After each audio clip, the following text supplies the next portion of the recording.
ஒரு மனிதருடைய சுவாசம், அதாவது மூச்சு காற்றுன்றது பஞ்சபூதங்களை அடிப்படையாக கொண்டு இயங்கக்கூடியது.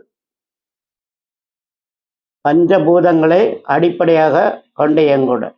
இதுக்கு ஒரு காலத்தில் முருகருடைய சிவபெருமான் முருகருக்கு பஞ்சபட்சி சாஸ்திரம்னு சொல்லி உபதேசம் பண்ணியிருக்காரு. இந்த பஞ்சபட்சி சாஸ்திரம் சொல்லக்கூடியது நம்ம உடம்புல இருக்கக்கூடிய கிரகங்கள், இந்த பஞ்சபூதங்களையும் ஒவ்வொரு நிமிஷமா மாறி மாறி இயங்கிட்டு இருக்கிறது என்றதை கண்டுபிடித்து, அந்த இயக்க நேரத்தில் எந்த மூச்சு நமக்கு வேலை செய்கிறது,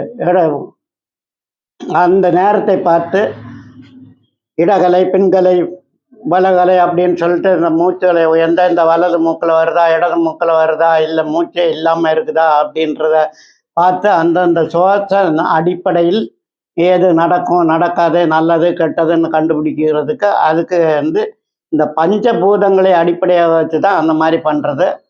அந்த அடிப்படையில் ஒரு சில ஆளுக்கு அதுக்கான பயிற்சி இருக்கணும். சும்மாவே மூச்சை பார்த்துட்டு சொல்லிட முடியாது.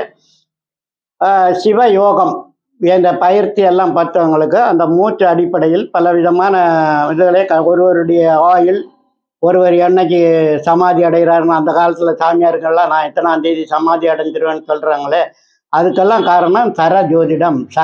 சரம்னா மூச்சு. மூச்சு காற்றை அடிப்படையாக வச்சு இந்த உலகத்தில் உள்ள இயற்கையில் உள்ள பஞ்சபூதங்களை அளந்து அதுக்கான பல்வேறுபட்ட கணக்குகளை முன்னால் உள்ள ரிஷிகள் முனிவர்கள்லாம் கையாண்டிருக்கிறாங்க.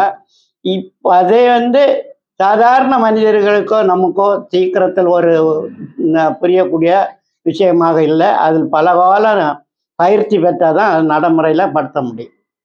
ஓ, சரி சரி.